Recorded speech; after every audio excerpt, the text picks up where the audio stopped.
We are following on the news today about the owner of one of the Jets and Giants' biggest rivals. The owner of the New England Patriots, Robert Kraft, was arrested in Jupiter, Florida, and charged with solicitation of a prostitute.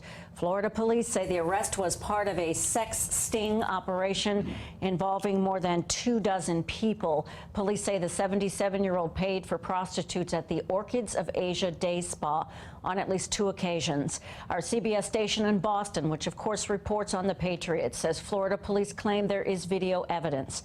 Robert Kraft released a statement through a spokesperson categorically denying that he was engaged in any illegal activity, and they would not further comment because of the investigation. Joining us right now on CBSN New York is Jonathan Alpert. He is a Manhattan psychotherapist and author of the book Be Fearless, Change Your Life in 28 Days. Thank you for being here. Thanks for having me, Dana. Boy, oh boy, this is a talk about story, and you've counseled people. I have. Similar age, anxiety issues. There's a whole lot going on here, and it's not surprising. This is, after all, the oldest profession known to humankind, and it's been going on forever. So what makes it noteworthy, of course, is his high profile. They just won the Super Bowl. He's older, and there are a lot of victims here. Potentially the women who are involved, they're probably not working there by choice. Jonathan, you know, you think of this man, Super Bowls, taken the Patriots to 10 Super Bowls, won 6 of them, owned the team for 25 years, big philanthropist in the Boston area. The money, power, why the risk? You know, sometimes when there's such a great risk, it heightens the level of thrill and excitement. I've seen this a lot with people, a lot of Wall Street rich folks. They have a lot to lose. They have wife, kids, they're fortunate to lose, but they do it anyhow. And they do it because where there's a great risk, it heightens that level of thrill and excitement. I'm not sure if that was going on in this case, but certainly a consideration. And of course, innocent until proven guilty. And that is true, and these are just allegations. We have to see what happens. We have to see how this shakes out. This place is called the Orchid. You and I were just looking at it online. The Orchids of Asia Day Spa in Jupiter, Florida, and just money-wise, $59 for a half an hour, $70 for an hour. Of, you know, so here's a billionaire in this case. People in this case of wealth, if they were to do something like this, maybe pick somewhere more private? Well, you would think that they would be more discreet about this. However, maybe this is someone's way of blending in with society. It's hard to be in the spotlight. It's hard to be rich and famous, I'm sure. And maybe this is an attempt just to be like other people. You don't have to be rich and famous to frequent massage parlors. I think people from all walks of life will go to these places.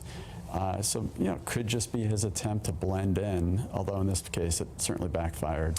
The Jupiter police in Florida say that they have him on tape in the act during 2 visits.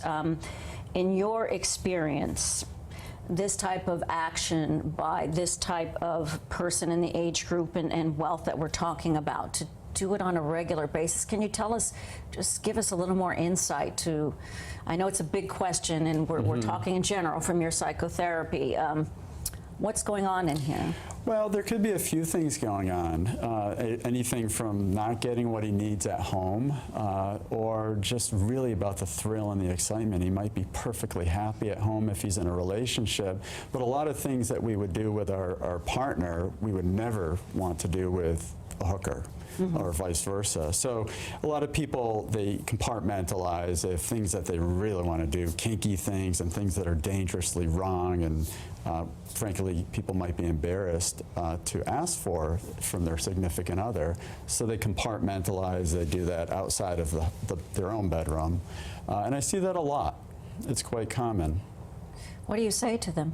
How do you help them? Well, when I'm counseling these people, I ask them to consider seriously what they stand to lose.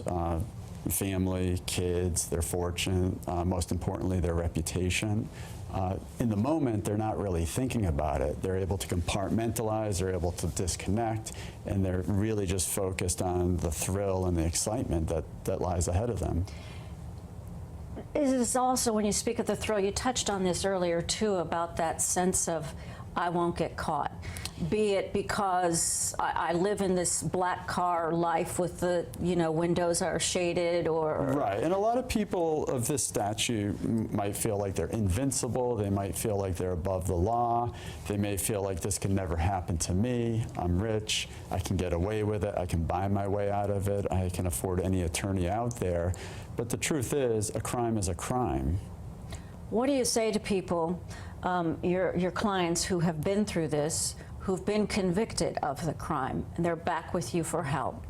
Which way do you go? How do you in this counsel? day and age, people can rebuild. They can rebrand themselves. We've seen it with Bill Clinton. We've seen it with possibly Anthony Weiner. We've seen it with many politicians and celebrities over time. Society is forgiving, and I think people are willing to give other people a chance, a second chance. Jonathan Alpert, a psychotherapist in Manhattan. Thank you so much for Thank you for having me. Your insight and your time. Thank you.